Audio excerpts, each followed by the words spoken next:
Okay, Assalamualaikum and good morning, ladies and gentlemen. Welcome to this important webinar titled Catalyst for Change, Fostering Education for Sustainable Development or ESD in Higher Education, organized by the Center of Academic Development, UPM. I am Sharifah Intan Sharina from the Faculty of Educational Study, and I will be your moderator for this session today.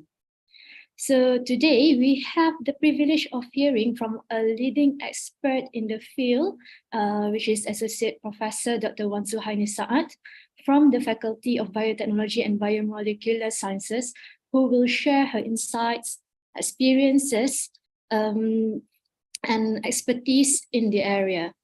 Okay, a bit introduction about our speaker, Associate Professor Dr. Zuhainis was the Director of Academic Excellence Division, Department of Higher Education, Ministry of Higher Education from 2018-2022, and she has been awarded a few awards, which includes Best Trendsetter Award in IUCEL in 2017, the winner of the Reimagining and Redesigning Higher Education for Virtual Immersive Learning Experience for the category in 2017, and also the winner of the National Academic Award, Anugerah Akademik Negara Teaching Award for Pure Science Cluster in 2018. A bit more about Dr. Zuhainis. She has introduced innovative academic excellence initiatives, including experiential learning and competency-based education landscape, or EXCEL, Service Learning Malaysia University for Society Sulam, and many more. She is now a strong advocate of Education for Sustainable Development, ESD. Presently, she is the adjunct professor for the Faculty of Applied Sciences in UCSI University and the advisory board members for the UK Malaysian University Consortium. Well, before we dive into the session with our speaker, so let's take a moment to reflect on the significance of today's topic or the takeaway that we can expect from the session. Hopefully, from this session, we'll have the idea of the importance of ESD and how we can implement ESD in our teaching to empower our students to become informed, responsible, and active contributors to a more sustainable and equitable future. But before I pass the session to our respected speaker, just a bit reminder for the housekeeping. We would appreciate it if all the audience keep your microphone muted, but please don't get me wrong. Okay, so this webinar is not just about experts sharing her knowledge, but we encourage each and every one of you to actively participate in the discussion, ask questions, and share your thoughts. Just that we will do this later on after our speaker finish her presentation. But nevertheless, I understand like sometimes like some question like just pop out on our mind, and you just very eager wanted to ask the questions. So you can still post the questions at the chat box where I will later pick on the questions and direct it to our speaker. So, Dr. Zuhainis, are you ready? Yes. Okay, so without further ado, then let's kick off this transformative journey. With that, I pass the session to you, Dr. Zuhainis. Thank you very much, Dr. Sharifah Intan. Thank you for your kind introduction. Bismillahirrahmanirrahim. Assalamualaikum warahmatullahi wabarakatuh. And a very good morning to all. First of all, I would like to thank CADe-Lead for organizing this sharing session, webinar. And I would like also to acknowledge the presence of my team, actually, who are strong advocate also for education for sustainable development, Dr. Chong Chow Min, my first year student, Iman Nabila, and we have also our team from our Quad SDG Challenge. I think Dr. Aditya is here, and Dr. Mukrish. So within these 2 hours, I will be sharing on the education for sustainable development. And the title that we would like to share today is on the catalyst for change, fostering education for sustainable development in higher education. Let me share my screen.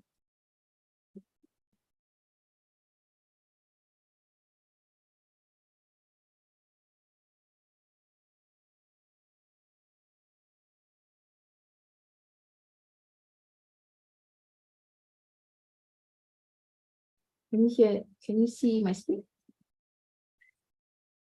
No, it's not here yet.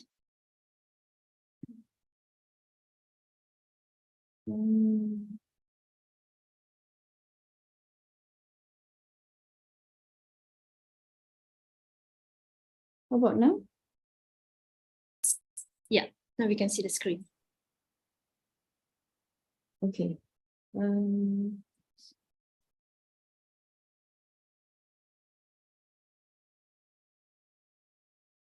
Right. Thank you. Okay. So the United Nations Educational, Scientific and Cultural Organization, UNESCO, has been a champion of ESD since its inception in 2002.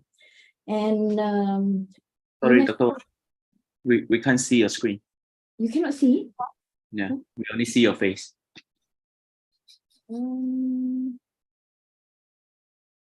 I can see the screen. Yeah, I saw that. I can see the slide. You Yeah. can see the slide? Okay. But not now. But not now. Okay, I just stopped sharing. Oh, I okay. share again. Okay. Can you see now? Yes, yes. Okay. Yes, yes. So maybe kena adjust Dr. Eddie. Okay, as I was saying, that UNESCO launched the Global Education for Sustainable Development, ESD initiative, which aims to mainstream ESD into education system around the world. And GESD has 4 key pillars: learning to know, learning to do, learning to be, learning to live together. And each pillar is essential for preparing young people for a sustainable future. Learning to know refers to acquiring the knowledge and understanding needed to address global challenges. This includes understanding the causes and consequences, for example, like climate change, the importance of biodiversity, and the role of natural resources in our life. It also involves understanding the principles of sustainable development, such as intergenerational equity and the precautionary principle. Learning to do refers to developing the skills needed to take action on sustainability issues. These include skills such as critical thinking, system thinking, and problem solving. It also involves developing the practical skills needed to implement sustainable solutions, such as renewable energy, technologies, and sustainable agriculture practices. Learning to be refers to fostering the personal qualities needed for sustainable living. These include qualities such as creativity, empathy, and resilience. It also involves developing a sense of self-awareness and understanding one's impact on the planet. And lastly, learning to live together refers to promoting social challenges, social cohesions, and global citizenships. So these include our students or our individual to internalize on respecting cultural diversities, learning how to resolve conflicts peacefully, and working collaboratively towards common goals. So, and it is also involves valuing nature and taking responsibility for protecting the environment. And now the world is rapidly changing, and the systemic shifts have the potential to affect the nature of work. So to prepare the workforce, so it is crucial to develop the skill that will be necessary for the unpredictable landscape of the future, which is an important parameter that we're going to discuss today, especially on the sustainable future. Now, myriad of challenges such as environmental degradation, climate change, unsustainable food systems, solid waste disposal, depletion of renewable sources of energy, loss of biodiversity, poverty, have plagued humanity since the dawn of the 21st century. And to overcome these unique challenges, there is a need for drastic changes in the functioning of businesses, governments, and individuals. These challenges continue to intensify as the global population expands towards 10 billion people by 2050, right? So education for sustainable development. In recent years, the terms has been used increasingly to refer to education that has the potential to contribute to more just, peaceful, and sustainable societies. So ESD is thus seen as a way to help individuals and communities to identify and address social, economic, environmental challenges in their local context. And sustainability education, okay, is a key enabler towards achieving all other SDGs. Therefore, it is important to unpack the concept of sustainability education, especially with reference to higher education. So, ESD has been described with reference to its outcomes or targets, such as sustainability competences, sustainability capabilities, sustainability literacy, learning, and sustainability consciousness. So, education for sustainable development is defined as education that encourages and empower learners of all ages to obtain the required knowledge, skills, values, and attitudes to take informed decisions and responsible actions to shape a sustainable future. UN identifies that the success of sustainable development in the increasingly globalized and interconnected world would be striving towards the inclusivity and progress and ESG, of course, aspects of sustainable along with the effective governance and peace and security. So many researchers actually have emphasized that education for sustainable development can be a powerful tool that in teaching and learning to help humanity to change gears from unsustainable way of life to a regenerative one. So ESD would be able to equip our students, our learners, with the necessary knowledge, skills, values, and attitudes to tackle such global challenges. Right?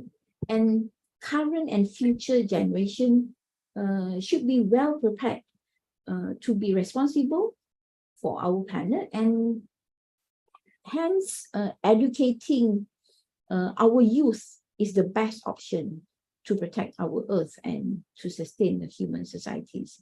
So it is our responsibilities to ensure that our learners will become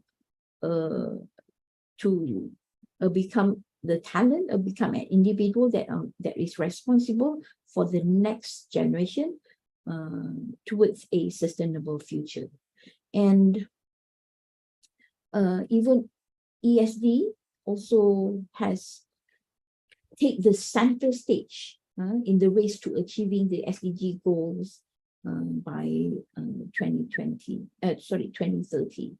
Now, when we look at the three domain of the education for sustainable development, when we talk about skills, about knowledge, attitudes, and values, the key contributions of the ESD, this can be found in the education development toolkit, where you see the skills also needed in order for us to provide the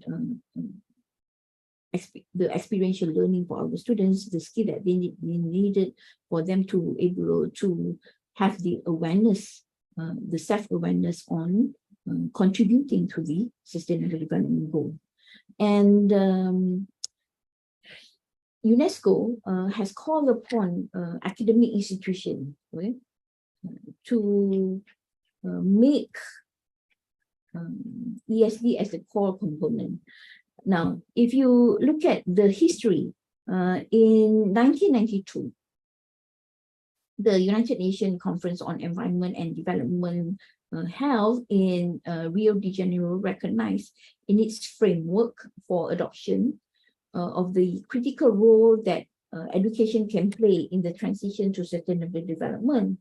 And then in 2002, right, the United Nations declared the 10 years from 2005 to 2014 to be the decade of education for sustainable development, DESD, calling all governments to integrate the principles of sustainability into their educational strategies and action plans.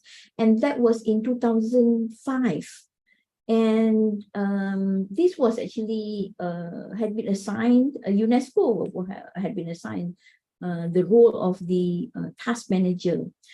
And as to follow up the gap, okay, ESD in the 40th session of the UNESCO General Conference, okay, 40th session General Conference, adoption of framework for the implementation of ESD beyond 2019, ESD for 2030 was declared. And this is actually a UN General Assembly resolution that encourages governments to increase efforts to systematically integrate and institutionalize education for sustainable development in the education sector and other relevant sectors. So the UNESCO had also called upon academic institutions to make ESD a core component in all education offerings by 2025.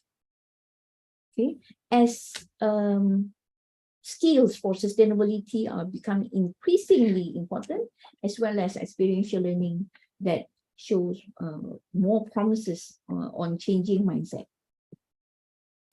So ESD for 2030 that was launched in 2019 emphasized on how it can be cross-disciplinary, what they call as cross-cutting competencies that places emphasis on education's contribution to the achievement of the SDGs. So it aims to review the purpose and values that underpin education, and we review or revise or reorient all levels of education and learning to contribute to sustainable development and to strengthen education and learning in all learning activities that promote sustainable development. I think given the fact that there is very little time left to achieve the SDGs, it is crucial to accelerate ESD in the decade of action to deliver the goals. But I do also want to emphasize that when we want to ESD is not just about education for sustainable development. It's not just about for 2030. We should look into education for sustainable beyond 2030. Now, the goal of ESD for 2030 initiatives aims to build a more sustainable world through strengthening ESD and contributing to the achievement of the 17 SDG. So it is the importance of embracing sustainability education as a vital field and preparing students for a post-2030 agenda. That is what when I mentioned just now on beyond 2030 for sustainable development. And this is cannot be stressed enough. The relationship between research, teaching and learning, and action is crucial for achieving the sustainable development goals, and hence ESD should generate, integrate, and apply research-based knowledge to provide solutions to environmental and social problems. And then complex social issues such as environmental quality, human equality, rights, and all these can be incorporated into environmental education to impact ESD. And traditional universities have been recognized as sites of creation of the scientific knowledge for industrial innovation and preparation of skilled labor force.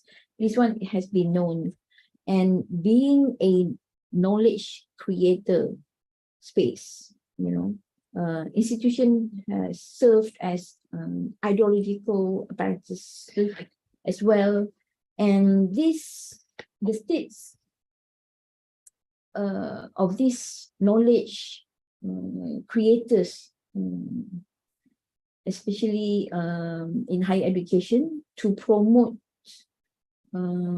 cultural narratives, and of course that is not the only role of an institution as a knowledge provider, but the role of the university is beyond producing a workforce or a labor force, but it is very important that the role of higher education to play a role in social transformation and development, and that can be happen through education for sustainable development. So, and universities has the potential to be leaders in research and technology, teaching and learning, and community engagement. And given that academics know now about the current ecology condition of the planet, there is an obligation to promote ESD for 2030 that will so that the universities can become the leader in the movement towards SDG. And the concern about methods with how to incorporate ESD in the universities, for example, and much attention is focused on the what and how of such a strategy in terms of the structure, the techniques, the tools, and competency needed for ESD in different disciplines. Now, so how can ESD enable the achievement of the 17 SDGs? ESD enhance the understanding of learners and general public on what the SDGs are and how these goals connect with individual and collective lives. This can promote critical and contextualized understanding of the SDG by, for example, in higher education, you can promote SDG on how to achieve the SDG through project-based learning, to your even a small exercise in the classroom also can promote and raise the awareness of the 17 goals. And ESD, they raises questions on the interlinkages and between different SDGs and provide learners with the opportunity to navigate the required balancing acts and effort to address sustainable development issues, more specifically the SDG, continue to mobilize action for sustainable development in education setting. So in particular, in communities, through the whole institutional transformation approaches to education for sustainable development. And one way that education for sustainable development that can foster creativity, for example, is by having teaching students about the key competencies of sustainability. 3 domains of education for sustainable development is one, as we mentioned just now, on how for them to be able to raise the awareness, okay, to promote the critical thinking and the knowledge, the behavioral learning, and also social and emotional learning. And one of the ways that ESD can be promoted is by having the what we call as transformational approach.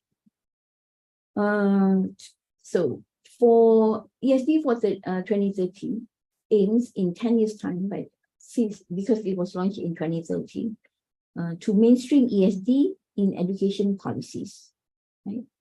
And the roles of educators across the world to provide what we call as transformative pedagogy that can create transformational impact to the society. Learners in all level would acquire the knowledge, the skill, and the attitude and the values to achieve the sustainable development goal. And the people living in the community across the world will recognize ESD as a key instrument to achieve the sustainability, and at the same time youth.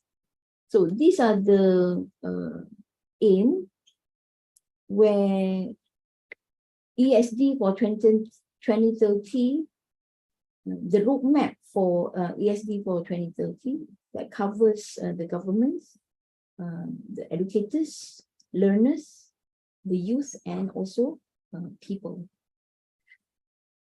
Now, these are the key competency for sustainability that covers ways of thinking, ways of practicing, ways of being,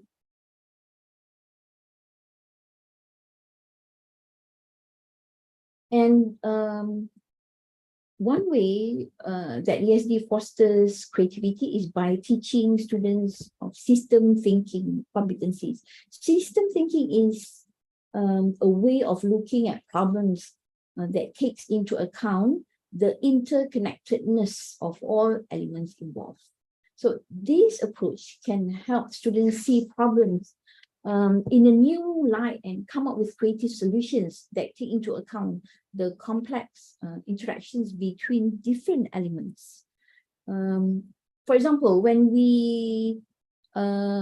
considering how to reduce greenhouse gas emission, a student who uses system thinking might consider the impact of transportation on emissions. They might come up with the idea of promoting public transportation or ride sharing, or in order to reduce the number of cars on the road and thus reduce emissions. So this is just one of the examples of how system thinking can lead to creative solutions.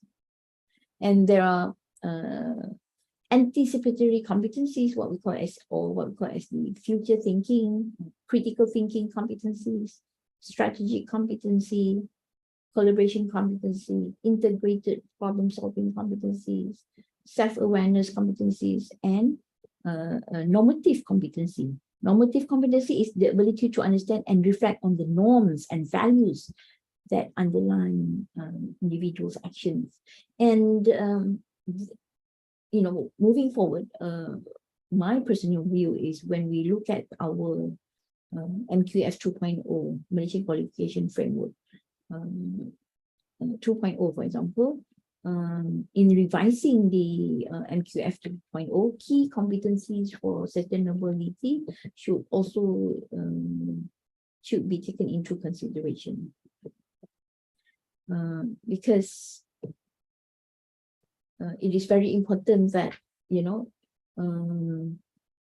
the education for sustainable development. UNESCO has produced a published learning objective for all the learning objective for all SDGs, and because each for the SDGs they have specific learning objectives. Now, normally, based on we use the Bloom taxonomy domain, for example, using cognitive, psychomotor, and affective. Some use KSA, or knowledge, skills, attributes. For this SDG, they are using what we call as the head, the heart, and hand. So the head is the cognitive domain that comprises knowledge and thinking skills. Socio-emotional domain, which is actually the affective, that help the learners to collaborate, to communicate and promote SDG. And the hand, which are actually the psychomotor, the practical, describe the action competencies, right? So there are 5 priority action areas in education for sustainable development. Policymakers have a special responsibility in bringing about the massive global transformation needed. Okay, and there are instrumental in creating the enabling environment to the successful scaling up of ESD in education institutions. And policy support is equally important for the formal, non-formal, or even informal sectors, as well as the partnership between the higher education institutions and other agencies, government and other agencies, organizations, NGOs, and other industry or other sectors. And advancing policies that support ESD does not only concern the education sector, but also all sectors involved in the sustainable development. So this is one of the important areas that will emphasize on the interconnectedness and collaborative effort to ensure that everyone is working together to achieve the sustainable development goal. And this also encourage how we transform our learning environment will be able to encourage our learners to become change agents who have the knowledge, means, and willingness and courage to take transformative action for sustainable development. But in order to do that, in order for us to encourage our learners to become that change agents, the institution themselves need to make that transformation. So the whole entire learning institution needs to be aligned with the sustainable development principle, so that learning contents and its pedagogies are reinforced by the way facilities are managed and how decisions are made within that institution. So the whole institution approach to ESD calls for learning environments where learners learn and when they live. Okay, and they live what I think there is one statement made by UNESCO. ESD calls for learning environments where learners learn what they live and live what they learn. So now, in order for us to provide these opportunities for our learners, educators remain key actors in facilitating learners' transition to sustainability, sustainable ways of life. Educators in all educational settings can help learners understand the complex choices that sustainable development requires and motivate them to transform themselves in society. We need to guide them, empower them, and as a educator ourselves, we need to be empowered and equipped with the knowledge, with the skill, with the values and behaviors that are required for this transition. These include understanding the key aspect of each of the 17 SDGs and their interconnectedness or their interlinkages. And we as educators also, we need to understand on how these transformative actions occur that will actually transform our pedagogical approaches that can be best practices to contribute to this sustainable development.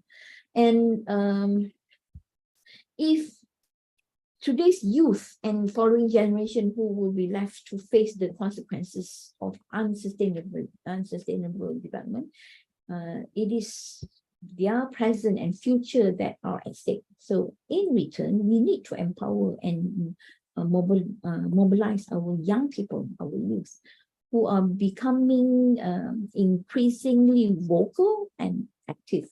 They demand urgent and urgent changes or urgent decisive changes and holding the world leaders accountable, in particularly to address the climate crisis, for example. And this will include meaningful transformation and transformative actions for sustainable development, most likely to take place in the community. So at the community level, where learners and people make their choices for sustainable development, it is also the local community where people find partners and on their sustainability efforts. So implementing education for sustainable for 2030 at country level, this was also have been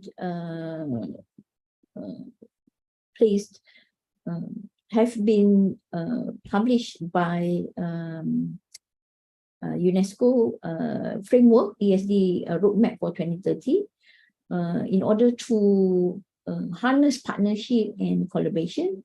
The country partners or at the country level, we need to strengthen partnerships, among the partnerships and collaboration among the formal and non-formal and also informal learning sectors. We need to develop and support partnership, reinforce public-private sector partnership, for example, and align and strengthen coordination and cooperation at global and regional and national, subnational level, and also local level. We need to promote the role of education as a catalyst to meet all SDGs through targeted communication, and this is part of the role of the at the country level. This will able to outreach in all the ESD activities, initiatives by mobilizing education stakeholders and of course the media. So emphasizing the importance of education in the communication, we need also to mobilize resources and to encourage a review on the 17 goals in the country level. We need to, within the local and the regional context in education setting, as part of the ESD for 2030 activities, we need to be able to identify relevant issues and trends and questions that need to be further examined. And of course, by exploring the existing resources, identify the issues, we need also to consider monitoring all the progress and try to find the creative solutions to implement effectively education for sustainable development for 2030 without major additional resources, okay, such as embedding ESD into education quality assurance criteria, for example, to assess the performance of the education institutions initiative.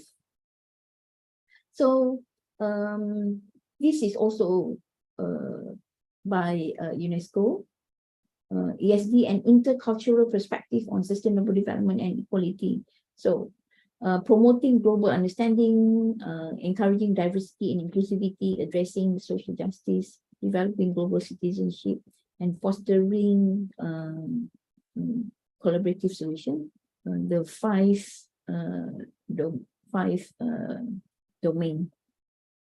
important domain, and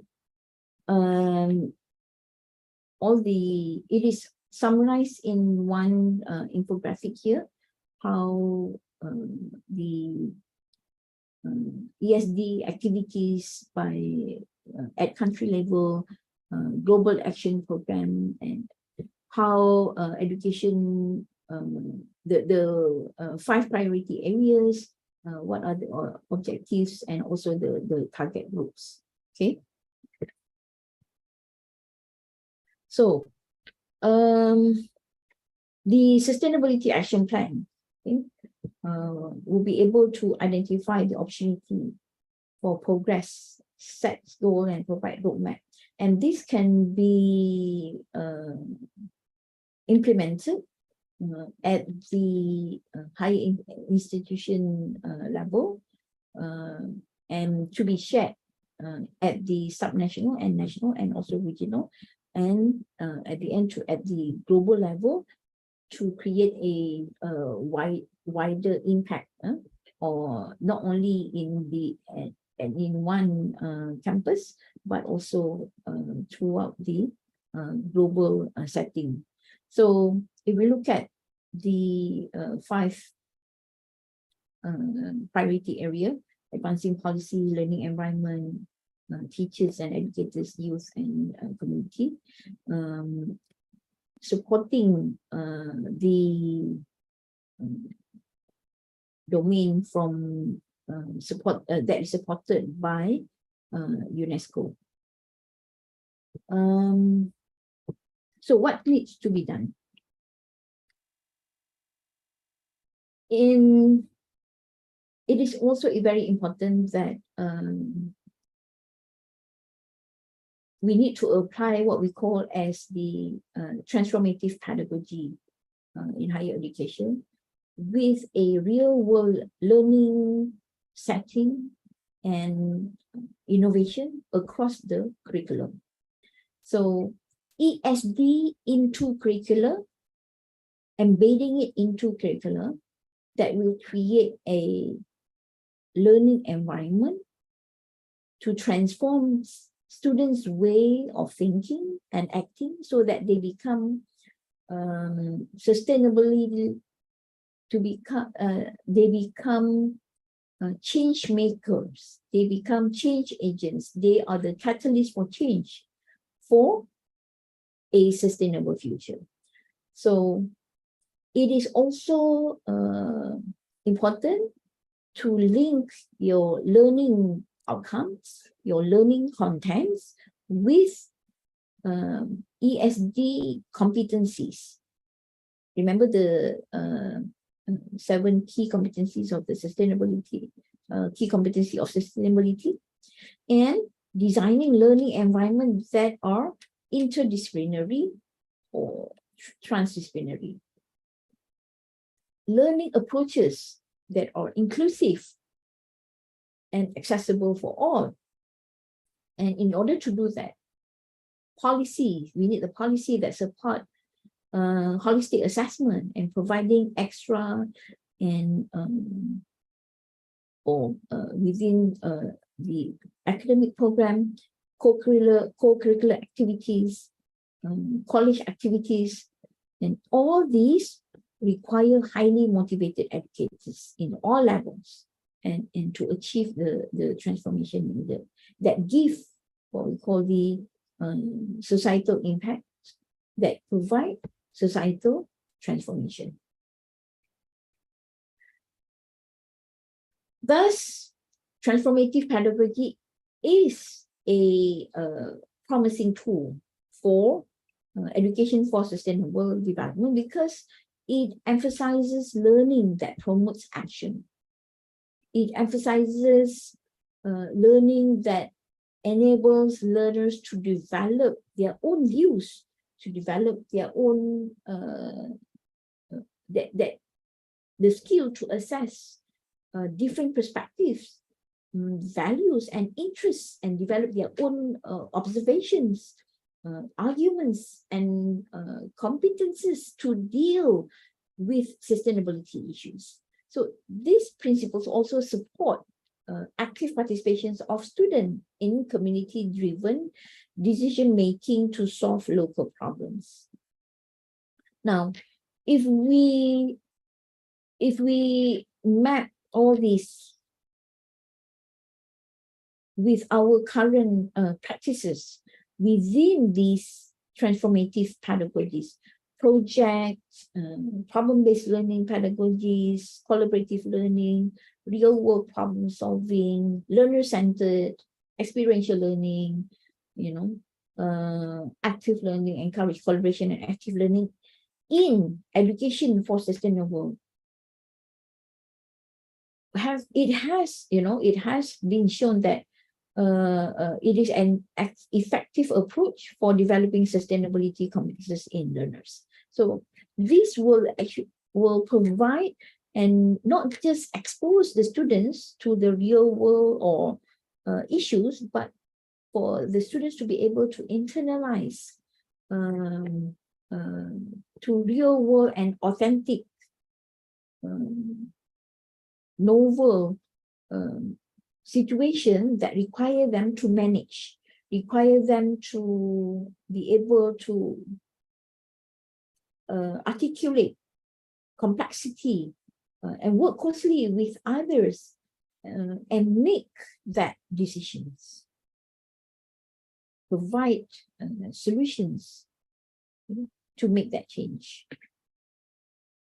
And in order to do that, again, we need to start to map our existing curriculum. And this I would like to share with everyone that mapping existing curricula with SDG through education for is part of the education for sustainable development implementation, and that has been done by many universities. For example, UNIMAS. I'm sharing here today. UNIMAS have a very strong support from the university's management as they highlighted the community-based learning and how emphasize on sustainable development goal in every course. They have embedded education for sustainable development in every course, and they even have a system. There are also University Science Malaysia, for example, that has developed a system that map existing curriculum with SDG. And there are also other universities like UITM that has also mapped curriculum review with SDG. Now, mapping is one. Mapping curriculum with SDG is one of the approaches to introduce education for sustainable development. Not just mapping, but also we need to revise the curriculum, and we may even have to create or revamp courses, right? At the same time, to encourage cross-disciplinary collaboration. This is to highlight the interlinkages and interconnectedness of the 17 goals. And of course, in order to do that, in order to make that happen, we need to strengthen the faculty capacity, not just in terms of the building our educators' capacity, but also the faculty capacity. So this is one of the example on how we can map our based on our field. This is blockchain for SDGs, for example. Now, each and every learners need to be able to identify on their roles in how they can able to contribute to each of the sustainable development goals. Now, it is also important that I need to highlight where when we look at the 17 goals, I'm not saying that through one program you will be able to achieve all the 17 goals, right? But this is an example where blockchains are able to be part of each of the 17 goals. Now, as a subject matter expert, you would be able to analyze and to identify the strengths of your field to contribute to each of the sustainable development goals. Through this, because of the interest and the passion about education for sustainable development, UPM and UITM are the two Malaysian universities, the first two Malaysian universities who joined the Education for Sustainable Development Bootcamp that was organized by the United Nations UNESCO Association for Learning Design of Education for Sustainable Development. This was in May until June 2023. So the team, we have Dr. Chong, Dr. Sharina, our first year student, Iman, and this is our mentor from UNESCO. And during that bootcamp, UITM has won the as the winner of the bootcamp for learning design of education for sustainable development. Congratulations to UITM. So the topics or the course that we propose that we registered for the bootcamp was on microbiology, and we were given the opportunities to redesign our course to be aligned with the sustainable development goal, and to redesign the or to map our existing learning outcome with the specific learning objectives with the head, heart, and hand, and using the toolkit provided by UNESCO, what they call as co-design toolkit. Through the course that we enroll, we are able to revise or map our learning outcome, course learning outcome, to specific learning objective, and include which SDG goals that can be achieved through that particular module in the course. Okay, and how that specific learning objective are being assessed. So from the project-based learning that we designed, we managed to identify the SDGs that can be achieved through the projects, through the exercise, through the class activities, okay, and not just through the not just by mapping in Excel, for example, but once you have identified the SDG goals, it has to be implemented, practiced in the course so that it will be aligned with the specific learning objectives. So, and at the same time, you need to identify the key competencies of sustainability. For example, when we design the teaching and learning in this course of microbiology, for example, we identify, for example, the participatory competencies, system thinkings.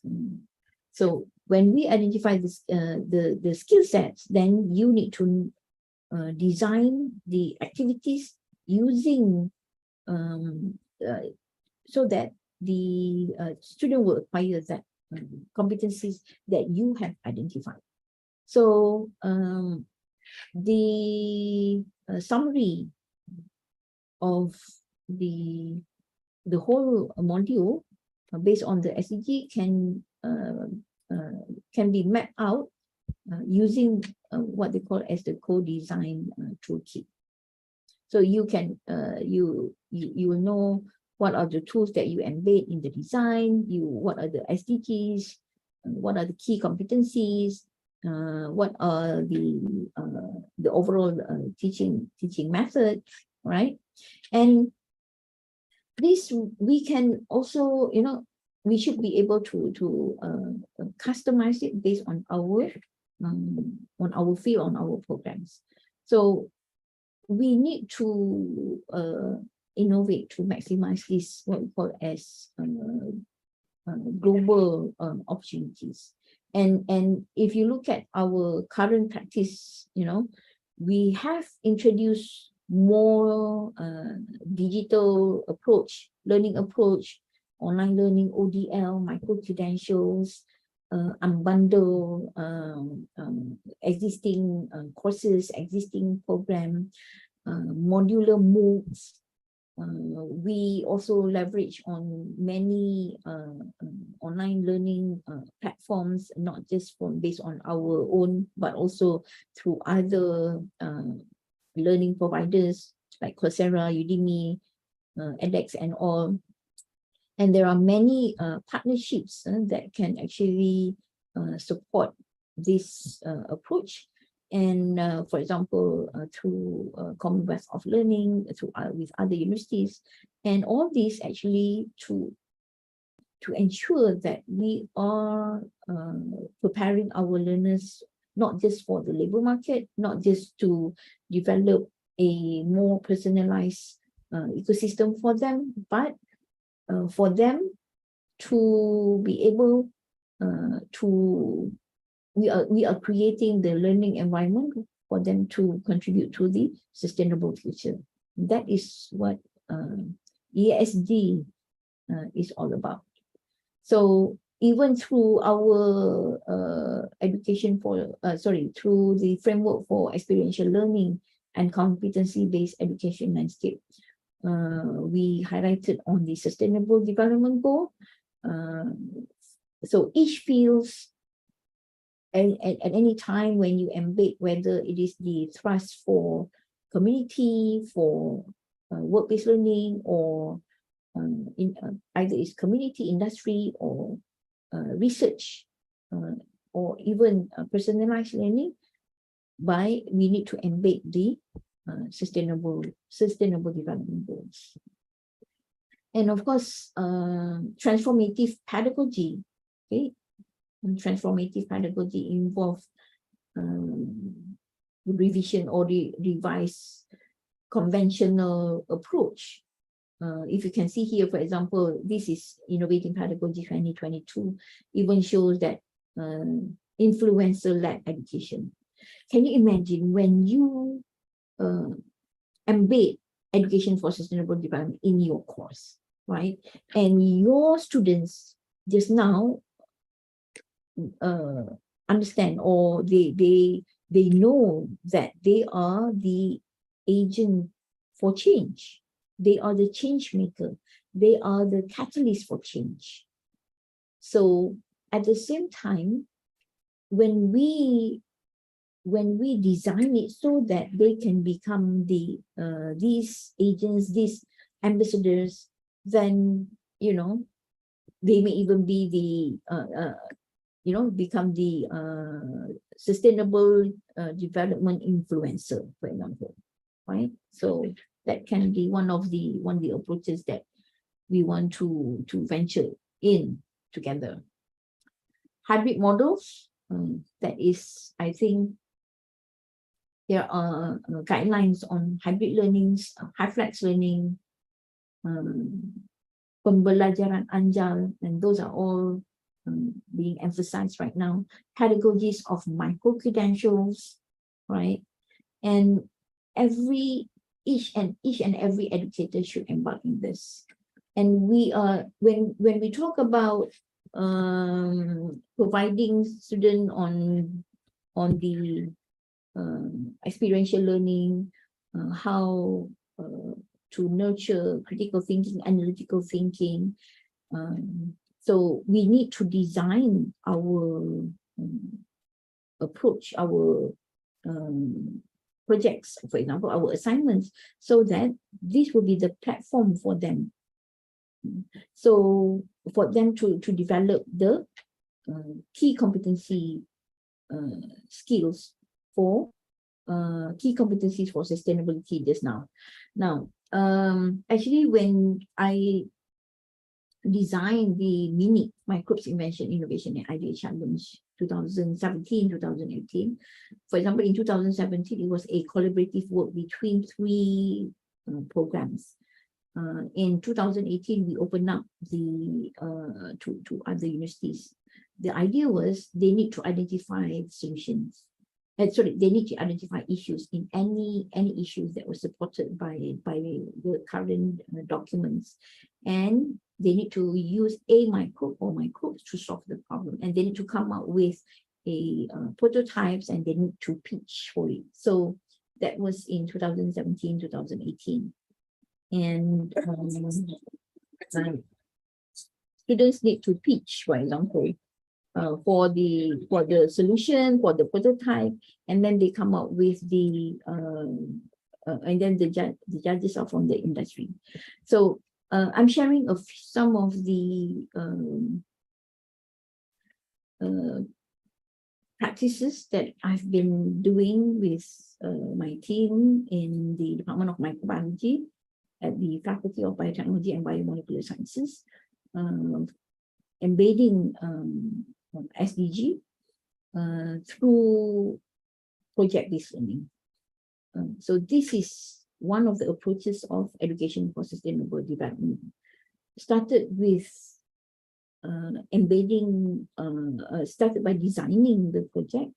For example, in early this year, early January this year, we organized an event called Also Minute 2023, combining four courses: service learning in microbiology, pathogenic microbiology, microgenetics, and immunology. These four courses, and then we designed a project-based approach. So it's what we call as research-infused project-based service learning. So students are the community that we identify are those from the poultry supply chain, right? From the poultry supply chain. So we divided them into groups from farm, feed mill, slaughterhouse, and then from veterinary, pharmaceutical, distributor, and then consumer. So they have to interview those people, in their own group, and then they have to identify the issues, come up with a proposed solution and prototype, and then they have to pitch for it. So even, for example, I've never been to a slaughterhouse before, and we brought the students to the slaughterhouse about 3 o'clock in the morning, just to, to identify, to interview, and to identify the issues within the slaughterhouse. So, and then they have to come up with a prototype, a mock prototype, and then pitch for the solution. And we invited especially those the industries from the poultry supply chain to judge, right? And at the end, they have to come up with a portfolio. So this is one of the groups created the portfolio using like they created like a magazine, if you can see, right? So the assessment was done by those lecturers involved in that four courses. So this is reflections. And another course that was another course that I embedded SDG is the microbiology also. This group was supposed to identify, they were given into a different habitat because it's on microbiology, and they have to identify issues on each of the habitats.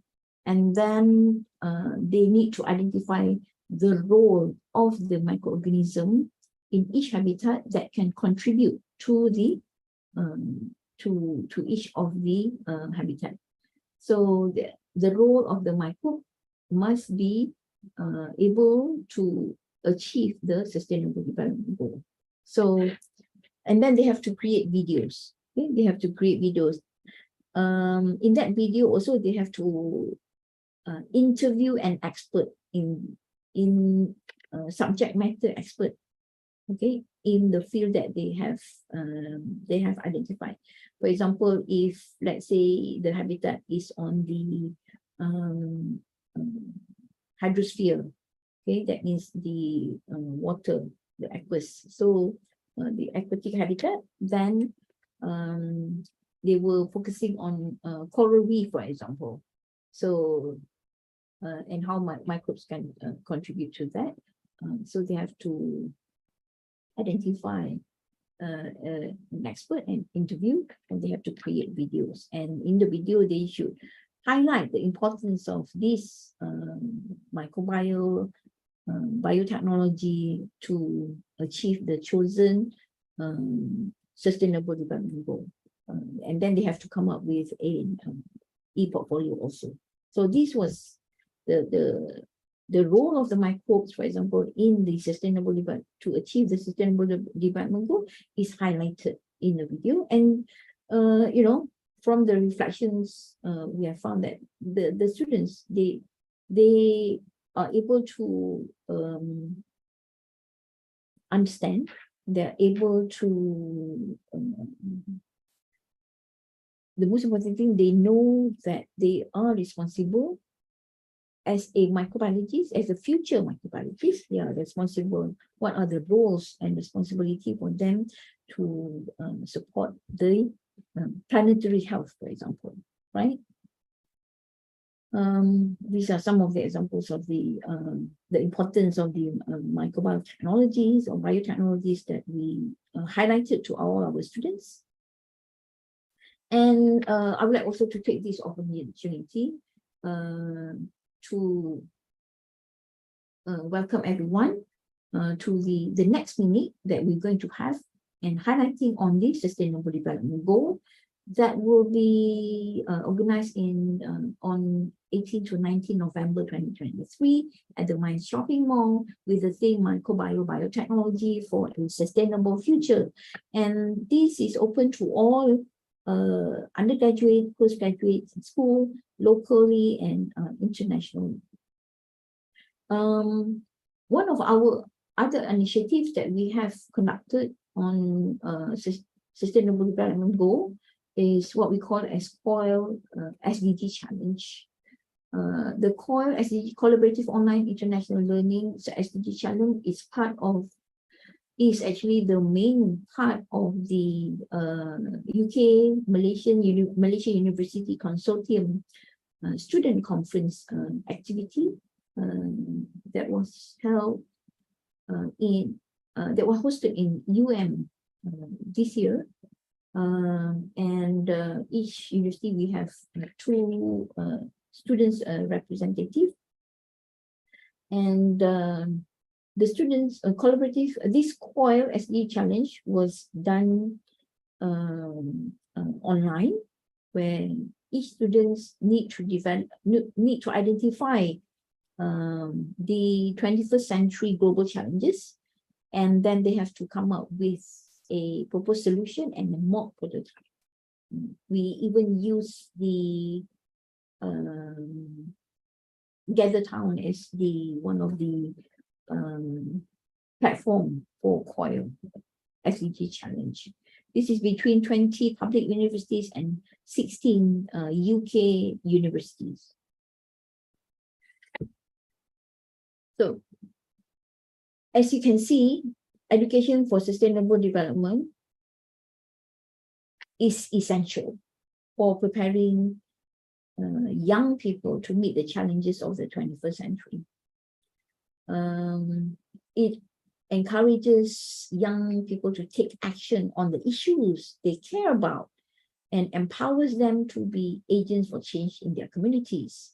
And this will actually help students to understand the values, the importance of sustainability, and not where in a world where consumption is often seen as virtue.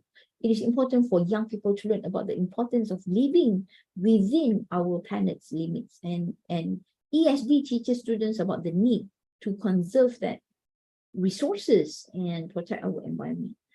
But ESD is not just about environmental sciences, it's about understanding the interconnectedness of all systems and how our actions can impact the world around us. So it's about developing the skills, the knowledge necessary to make, again, informed decisions that will help create a more sustainable future. And the goal of ESD is to empower students to become agents of change. And at the same time, it fosters critical thinking and creativity, innovations, to find solutions to the world's sustainability challenges. We need people who are willing to think outside the box, okay, and come up with innovative ideas. And ESD encourages students to question assumptions and think innovatively about how to address that problems.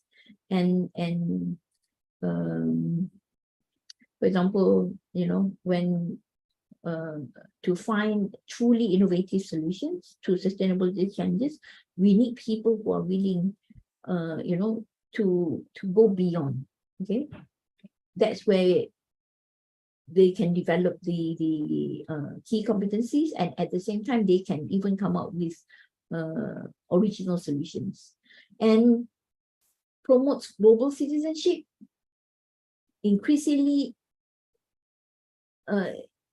the pandemic has created a seamless connection in the world.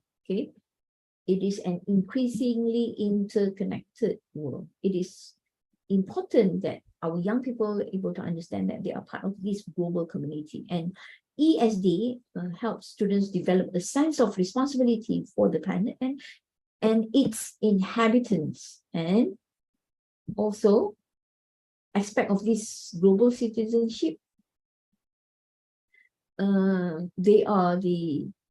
We need them to develop a sense of responsibility, and they will be able to take action on behalf of the global community. So the foundation that we can build, I do believe that education for sustainable is the foundation that we can actually build for sustainable future. And it is also important that we can start making small changes in our daily teaching and learning. And one of the key goals of ESD is to empower young people to take action on behalf of the planet, actually. Yeah? So there are many ways in which ESD that can be delivered, and of course, one of the approaches is through experiential learning, through project-based learning. And this type of learning, they take place when students are actively involved in the hands-on activities, and you know, it can be tailored to suit different learning styles also. And the adoption of ESD, how ESD is ultimately enabling a sustainable society for all. So it is a significant, the ESD significant is deeply rooted in its capacity to prepare learners to confront the pressing challenges, and integrating ESD into the curriculum by threading the principles of sustainability through the tapestry of discipline. We allow students to bridge the gap between their academic endeavors and real world issues. So this makes their educational journey not just more engaging, but also deeply relevant. So such an integration can be subtly woven into the fabric of an entire program of study, or be introduced at the individual course level. But the idea of having education for sustainable development, integrating it into curriculum, is to be able to embedded in the whole program in all courses, because it helps also learners to traverse the boundaries of traditional disciplines. So enabling them to perceive the interconnectedness again through interdisciplinary, transdisciplinary. This will actually again enhance approach of collaboration and partnership, right? So this is through collaboration and partnership, you will be able to maximize the transformative potential of education for sustainable development. It is paramount to forge robust alliances with local businesses, local NGOs, organizations, government agencies that will help students to be more actively involved, engaged. And there are myriad of opportunities for such involvement exist, right? And again, staff development is crucial to successfully deliver education for sustainable development. Faculty members need to be equipped with the necessary tools and knowledge. And of course, the professional development programs that will focus on education for sustainable development that can provide the faculty with the necessary acumen to weave sustainable theme into their pedagogical approach. So lastly, I would also like to highlight that, institutions that embrace ESD often witness a myriad of benefits, including an enhanced reputation. USM, for example, is the fourth in the world in the global impact ranking. That's one of the enhanced reputation. It increased student engagement, potentially cost saving resulting from the implementation of the sustainable practices. Those are the impact that we should be looking at. And then the successful of implementation of education for sustainable call for our institutions' unwavering commitment to long-term strategic planning, curriculum development, staff training, again, student engagement and community partnership, which is what we are doing right now, but we need to emphasize on the education for sustainable development because the rewards of education ESD extend beyond academic achievement, contributing to the personal growth and of our students and as us educated 21st century educators, and to the betterment of the broader community. Now, adopting ESD also represents a thoughtful and strategic alignment with the global effort to cultivate a sustainable society. I do believe that finally ESD is just simply the right thing to do. As members of this panel, we have a responsibility to leave it better shape that we found it. As ESD is one way that we can help ensure that the future generations inherit the world that is healthy and thriving.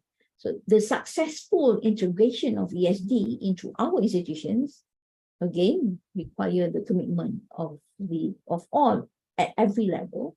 And I strongly believe that adopting ESD, education for sustainable development, is a strategy and necessary move that aligns with global efforts to promote sustainability. I urge you to consider taking prompt action to integrate education sustainable for development into our institutions' practices and curriculum. Doing so will underscore our commitment to equipping our students with the knowledge, the skills, the attitude, the values necessary to construct a more sustainable future for all. And again, it's not the strongest of the species that survive, nor the most intelligent, but the one most responsive to change. So with that, thank you so much for your kind participation. I would like to again thank CADe-Lead for organizing this webinar, and we hope that all of us can come together to promote education for sustainable development, and not just to create the awareness, but to have that sense of responsibility by helping our learners achieve the vital skills that are required for achieving the sustainable development goals through education for sustainable development for a sustainable future. Thank you again. Assalamualaikum warahmatullahi wabarakatuh. Now I open for question and answer.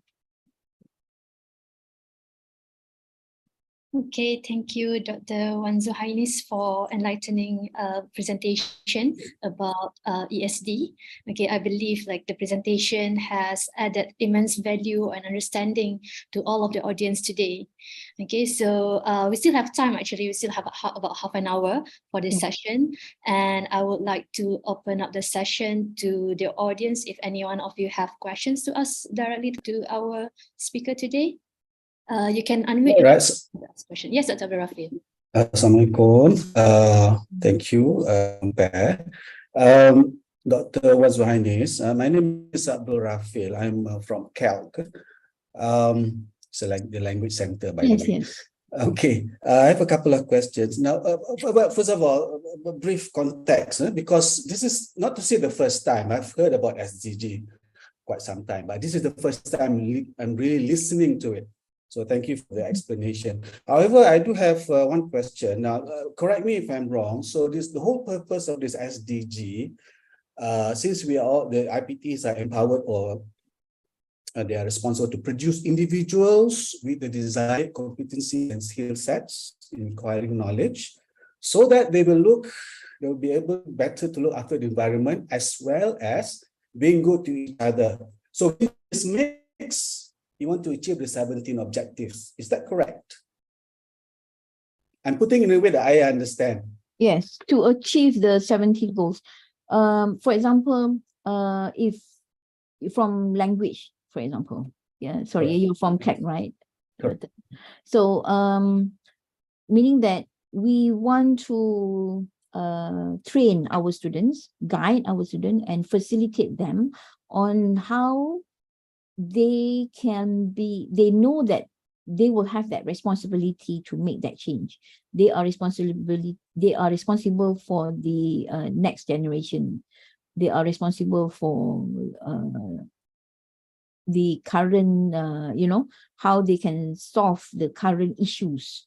Especially, for example, right now, people are talking about climate change, talk about food security, no poverty, and all.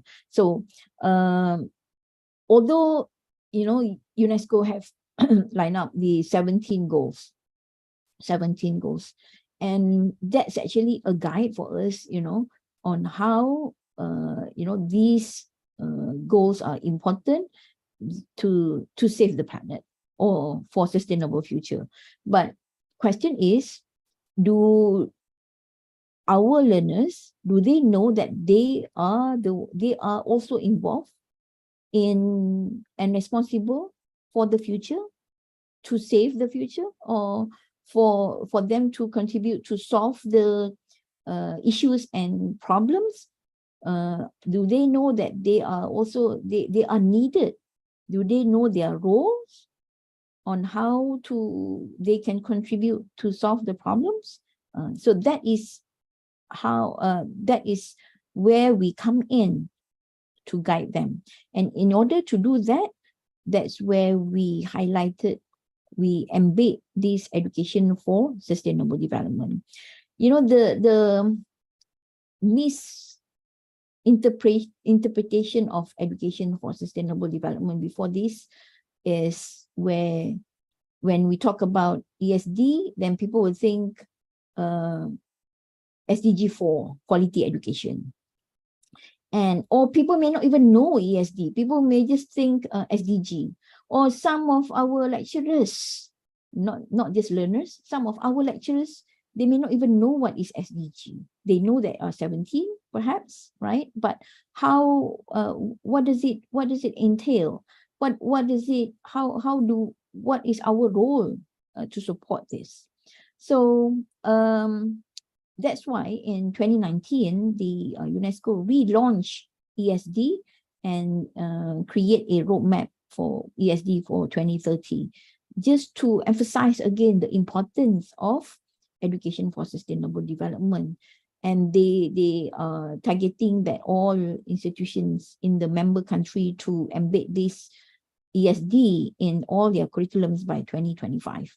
Now, if you look at in corporate sectors, I think it has been emphasized a lot on ESG, environment, social, and governance, right? And everywhere now, you know, we, even if we go to the mall, we can see the initiative on ESG. But as us in higher education, in education sectors, I find it there is no specific initiative on education for sustainable development. Even when we, you know, if let's say it's not just about having logo icons, the SDG logo on the posters. Oh, I do this program, I put this poster, and then okay, this is a line, or this is mapped. But this is about developing the skill, impart the knowledge, and and we need to assess our students so that they have that competencies. So that's where we come in. I hope that answers your question. My second question, if I may. Yes, yes. So, Dr. Zuhainis, in your opinion, how far have we come? How far have we come? We are, yeah, the nation and also perhaps UPM specific. How far have we come in terms of adopting this? Or is it still new? If you can see that, you know, it started in 1992, and 2005 to 2015, they have launched the Education for Sustainable plan, which we didn't take up. And 2030 is like less than 7 years. And where are we in educating our learners? We have, of course, you know, UPM have its own initiative in terms of UI green metrics always have been the highest, the first ranking, for example. We have Kelestarian Campus Hijau initiative. So meaning, Doctor, sorry to interrupt. So meaning that there are some of the things that we have done so far, yes, which would fall under the 17 of one of the many 17. Of course. But education for sustainable development is not emphasized at all. Meaning we have to be very discreet about it. I mean, being very direct about it. Is that what you're trying to say now? Yes, exactly. Can I share again the screen? Boleh? Please. Dr. Intan. Even you know, Dr. Chong is with me right now. If you want to chip in, please. Based on your experience doing the bootcamp, I will share my screen. Sila Dr. Chong, while I'm doing this, if you want. Your thought on the education for sustainable development in UPM, for example. Mr. Chong, you want to add anything into that? Can you hear me? Yes. Yeah. Yes. Yeah. As I mentioned in the chat, there are many, like Dr. Wan also mentioned, there are many misinterpretations on ESD.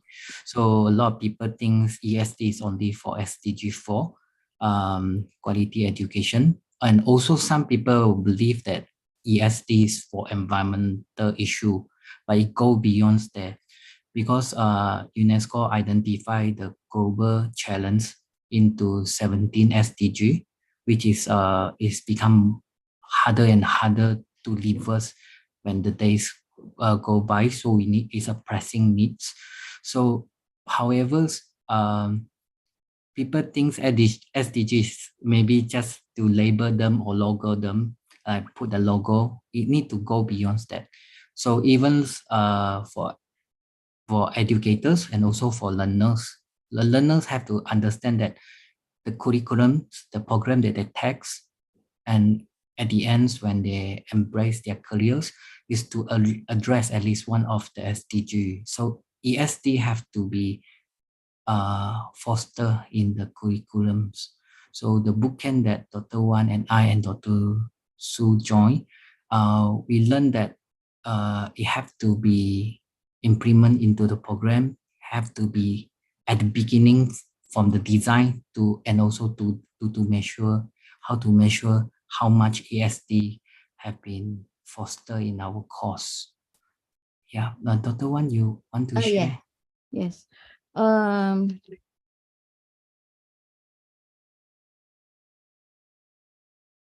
I think,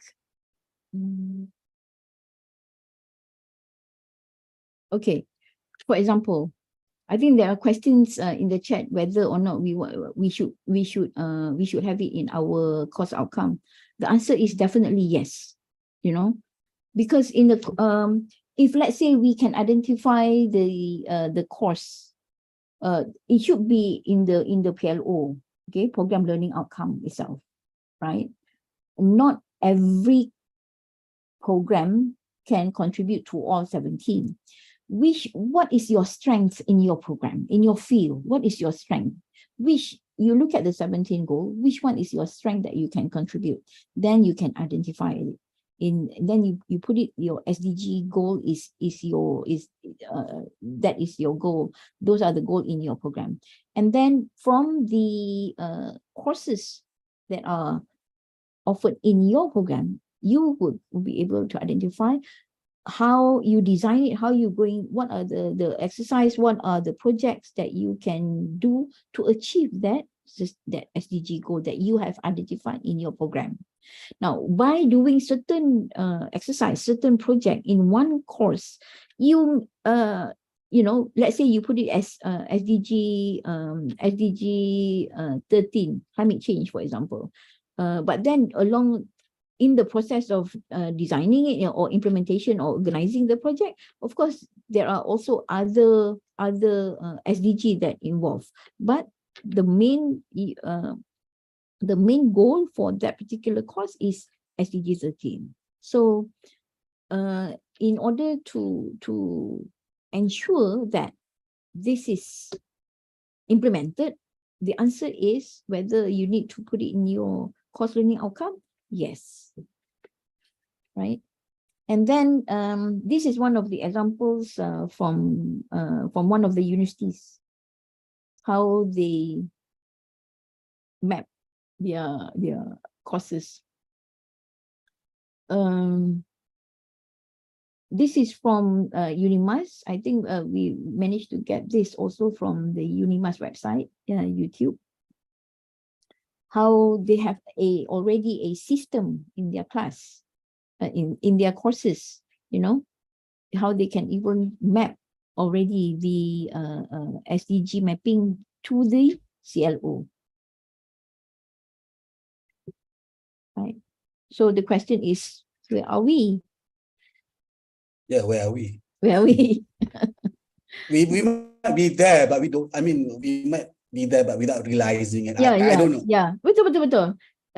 We do not want to say, okay, nanti, you know, there will be, even now maybe, oh, ini tambah kerja ni, dah lah kita dah buat macam-macam. Now we have to map to SDG some more. Can you imagine, right? Nak revise curriculum, nak revamp and ask us to remapping, tambah PL, tambah, perhaps we need to tambah another PO, for example. But, you know, we have to start somewhere. And then again, as program owner, I keep saying that each and every educator, lecturer is a program owner, which responsible for each of their students, and not just for their course that they teach in the program. does MQA would acknowledge? Yes, MQA is, if you look at the new program standard for halal, for example, they have already embed SDG in the program standard. That is from MQA. And for your information, even now, MQA is now revising their MQF 2.0 to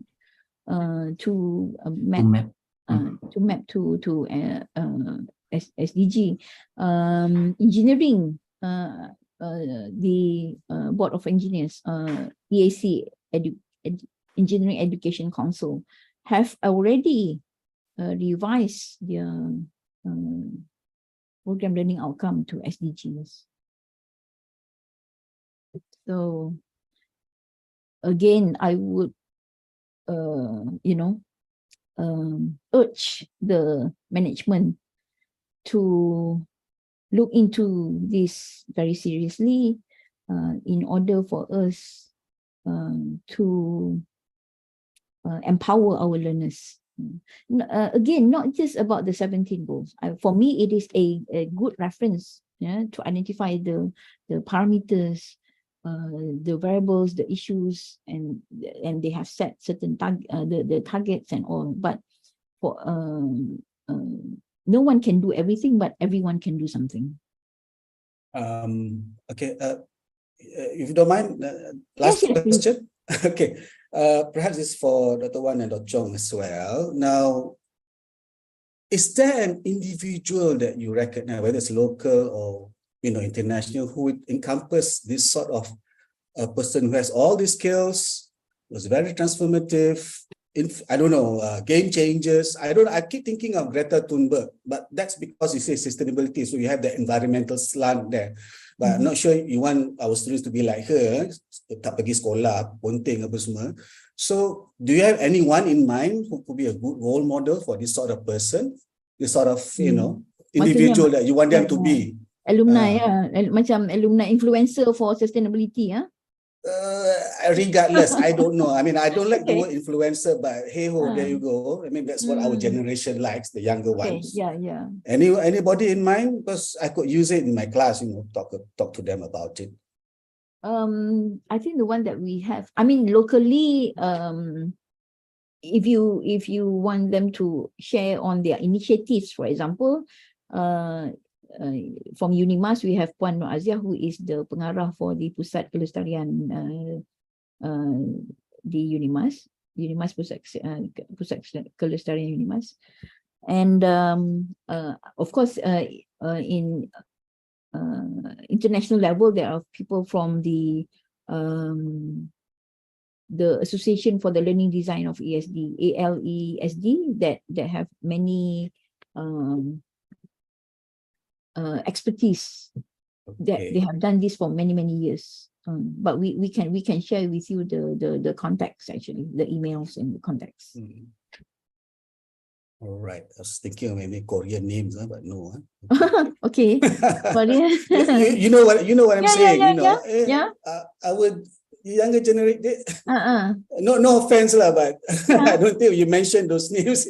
But let's work together. Let's work together to identify those people, and then even our students can be the ambassador. Yeah, of course. Okay, thank you very much, Dr. Chong and Dr. Wan. Okay, thank you, Dr. Hafil. Well, actually, there is a question from the chat. Yeah, from the chat. So I'm looking at the chat now. So there's a question from Prof. Datin Khatijah Yusof, asking do you think we should adopt ESD for talent development across all sectors? Definitely, the answer is yes, because I didn't show the trends.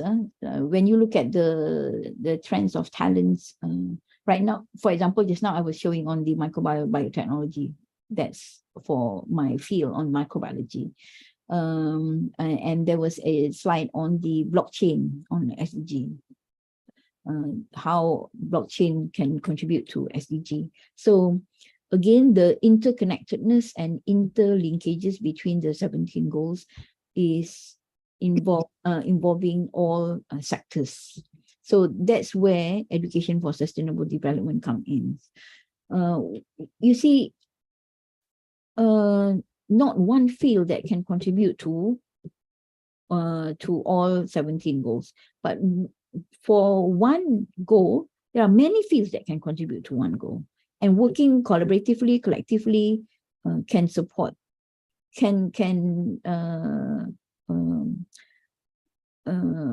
how to say, not just can support, they can enhance the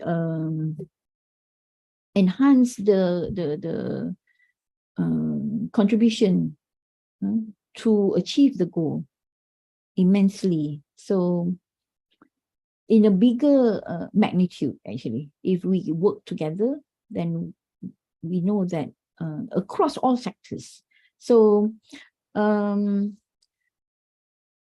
in higher education, when we say about our graduates, it's all about talents. Before this, you know, we are preparing our talents for laborers. Now we are preparing our talents that can contribute to all sectors.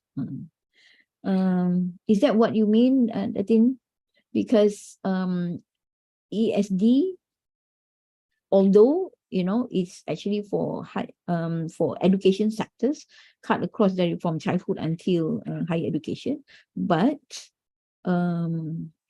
other sectors, like for example, like industry, manufacturing, also they also can embed education for sustainable in their trainings to develop the skill set for their employees. Yeah, that's what I'm looking at. Because I'm looking at the talent development for the whole country. Yes. And maybe we should try and adopt this in all sectors. That means in all sectors, yeah. Doesn't have to be on just higher education itself, but education in general. Yes, not education sectors only, but also the talent. Yes, what we call as learning and development sectors. So that we can actually look at the bigger picture. Yes. And get a better outcome. True. Thank you. Thank you, Datin. Okay, thank you. Sorry, I have a question. Sure. Yes, please. So sorry to monopolize. No, Okay. no. Maybe this is just out of topic, but how are the schools involved? Are the schools involved in this at all? Any ideas? Well, when I was in the ministry, I was informed that SDG Secretariat for Education was SDG Secretariat was at KPM, Kementerian Pendidikan, and when Kementerian Pendidikan, I think still in Kementerian Pendidikan is heading. I think the approach is a bit different because they were focusing on SDG 4. You see, so I think that's again another, misconception or misinterpretation of the education for sustainable development. Although, if we can see that, the SDG 4 in basic education maybe is important in terms of their accessibility, because when we talk about quality education, it's about accessibility to the education, involve how equality, inclusivity, but it is also very important that education for sustainable development starts from these young people, young kids. That was to be the main focus. Now, having said that, there are projects in schools that the teachers took the effort to, to design a project like for sustainable climate change. They use like bioorganic aquaponic, or they use biofertilizers in their last time it was kemahiran hidup, and now it's called the reka bentuk RBT, reka bentuk dan teknologi. So there are teachers who are doing that. I know there are some schools are doing that, but again, there is no dedicated initiatives for education for sustainable development. So whatever the students are experiencing are by chance, not by design. But when you embed it in the curriculum, in all modules, then with each and every student will be able to experience it. So Thank you. that will help us to ensure that all our learners will have that will acquire the key competencies of sustainability. Thank you, Dr. Wan. Thank you. I think there are also questions. Apa ni, Dr. Intan? Yeah, there's a question from YouTube as well, actually. Okay. So it's from Dr. Salahuddin from engineering. So Yes. could you suggest any online resources where we can find materials and ideas for activities to implement ESD in our course? I think it's a long list. Maybe I can share with the organizer, with CADe-Lead again. There are long lists of these publications, not just through journals, through books. Even the UNESCO also have their best practices, case studies, but not for Malaysia, of course, on this. So I was thinking of even Dr. Kaize, maybe another session on case studies itself, because then now it's like this sharing today is about just to create introduction to education for sustainable development, to create that awareness. The next session, perhaps we can have a sharing of case studies amongst higher education locally and internationally on education for sustainable practices. I think that will also perhaps benefit everyone. Boleh ke? Okay. Mengofferkan diri. Okay, ni there is a question from Dr. Sharifah. I have a question. Are the subject listed in the Innovation Challenge BMY for 3 uni having a learning outcome on innovation and invention? Or we can embed the innovation subject in the LOPO, does not focus on that? Or we can embed the innovation and invention in the subject even though the LOPO does not focus on that? Yes, definitely. When you want to create a challenge, an innovation challenge, it doesn't have to be in your course learning outcome or course program outcome. The innovation challenge is a pedagogical approach. Ianya adalah satu pendekatan to achieve the learning outcome. So all these 4 courses, they have their own learning outcomes. But the project that are designed with Minik that day was to must be aligned to the each of the course learning outcome. And you need not spell out that the innovation challenge in your course learning outcome, because the most important thing is what will students achieve from the project or from the innovation challenge that you have designed for them.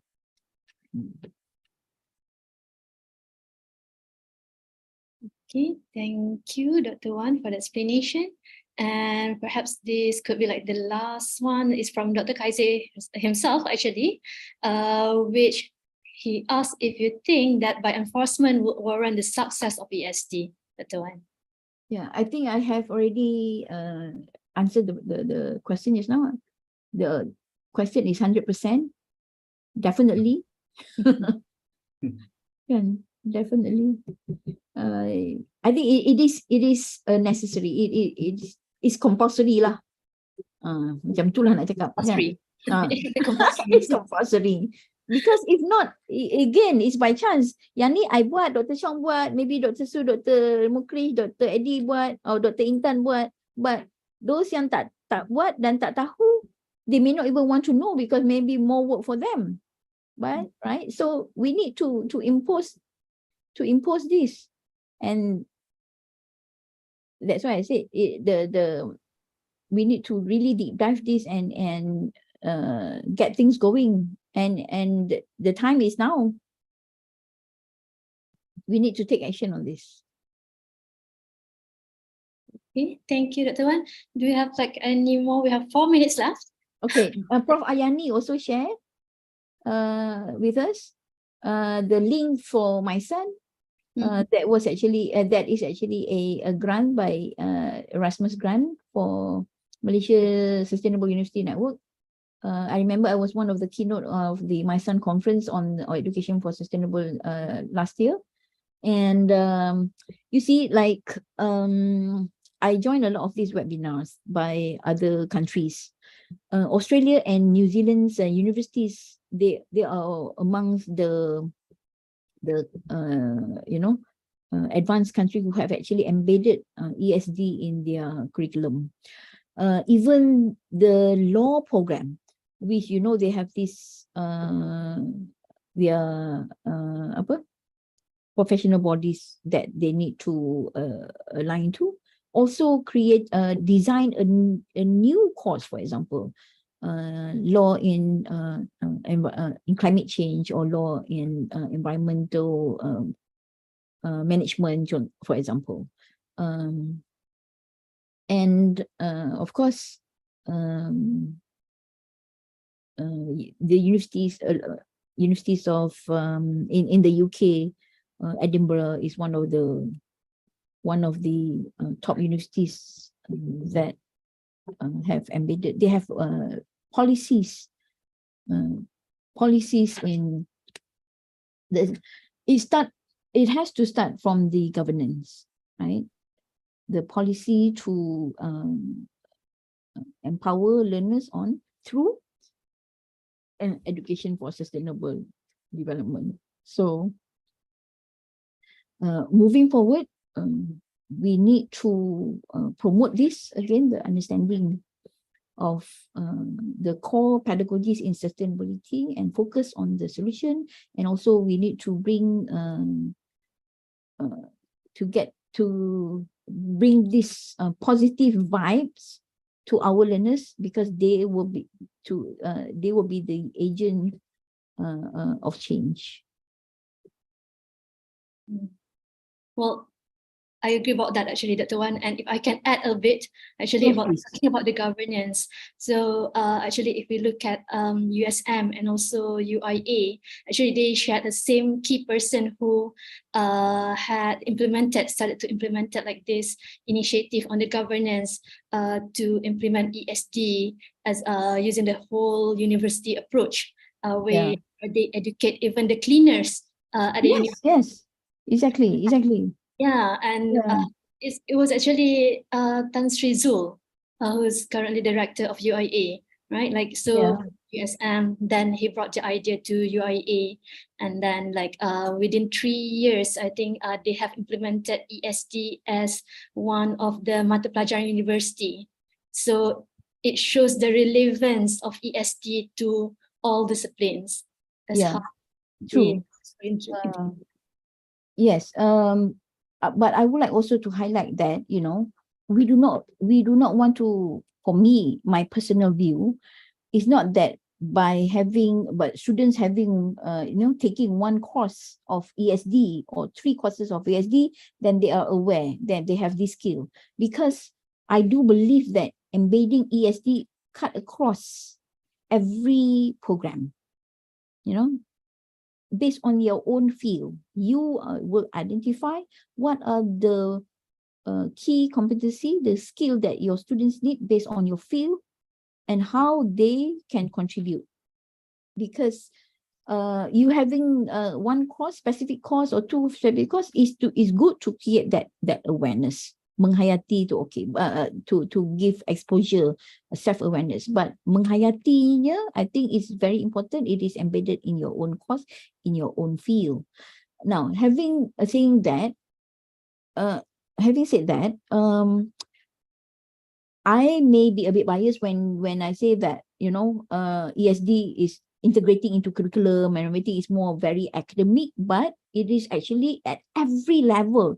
Just now Dr. Intan said about the cleaners, even the cleaners, for example. Even if you go to Sunway University, who is actually the headquarters for the SDSN, the Sustainable Development Solution Network, they are the headquarters. everywhere you go, there is this, how the SDG logos and how you can, what are the action that you should be taken. And if you go in USM, for example, at every level, not just the academicians, the students themselves, they know they are learning this to achieve what goal. Di pejabat pendaftarnya, di pejabat every daripada from the academician, staff pelaksana, staff sokongan, everybody knows that whatever they do, they actually have to embed SDG. It is in their culture. Inculturation of SDG ni belum ada pada kita sebenarnya.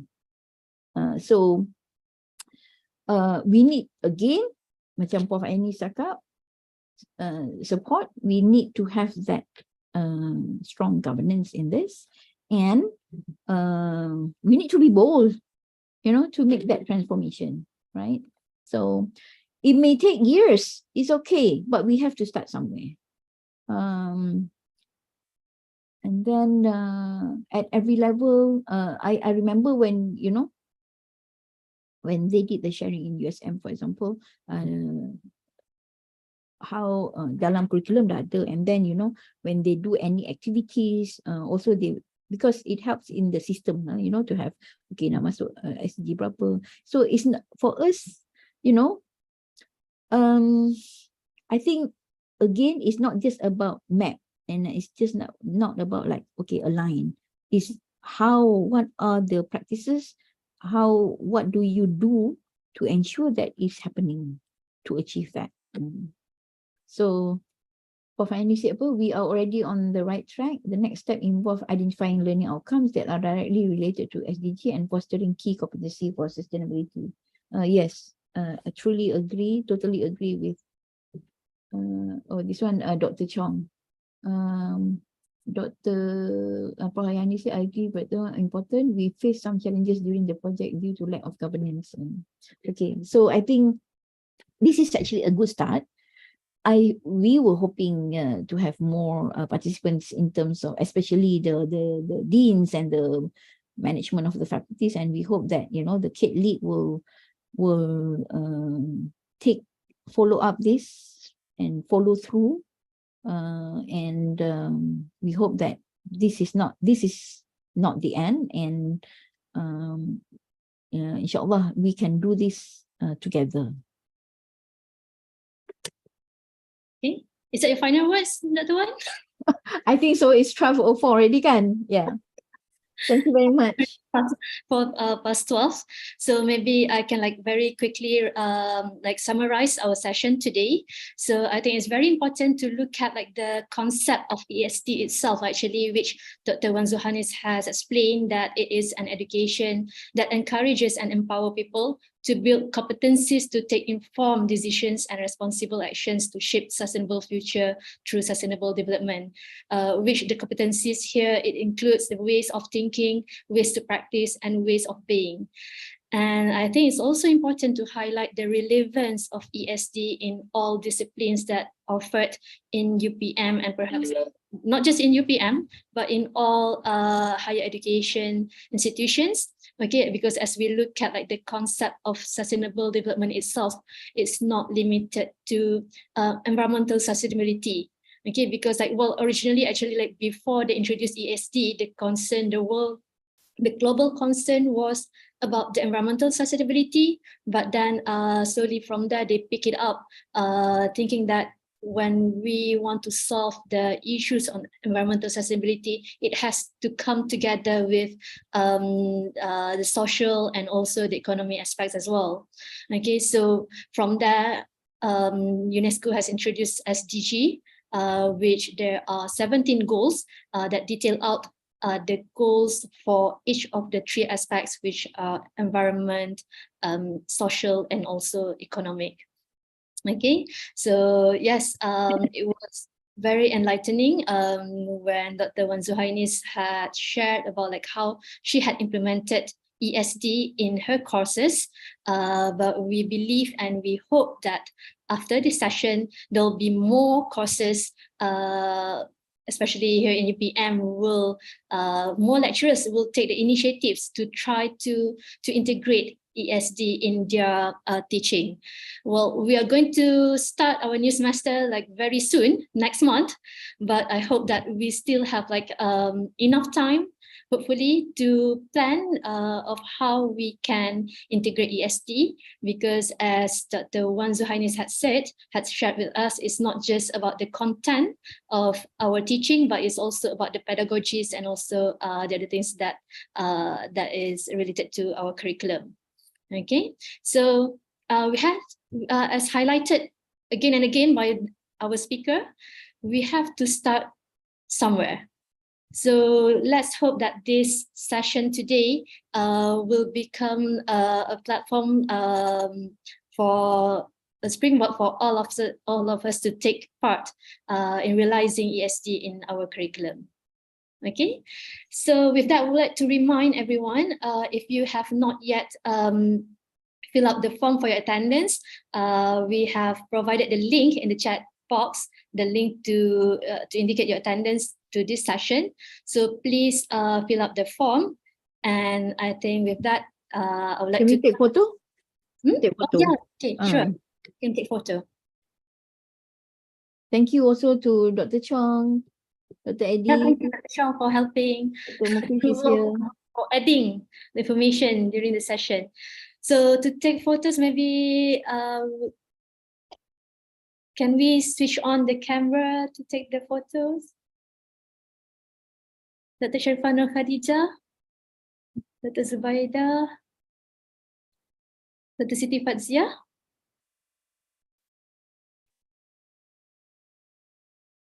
There are 2 pages actually, so I'll take the photo, okay? Okay. So, okay, anyone else want to switch on the camera? Okay. 1, 2, 3, smile. Okay, there's a second page. I'll try to go to the second page now. Wait a minute. Okay.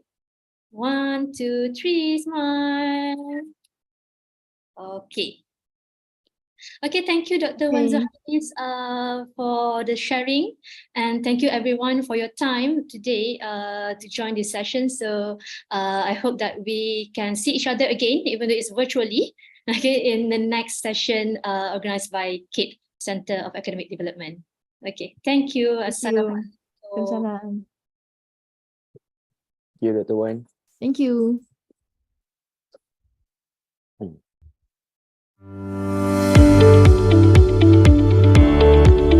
Terima kasih Dr. Wan, terima kasih Dr. Intan. Terima kasih, Eddie.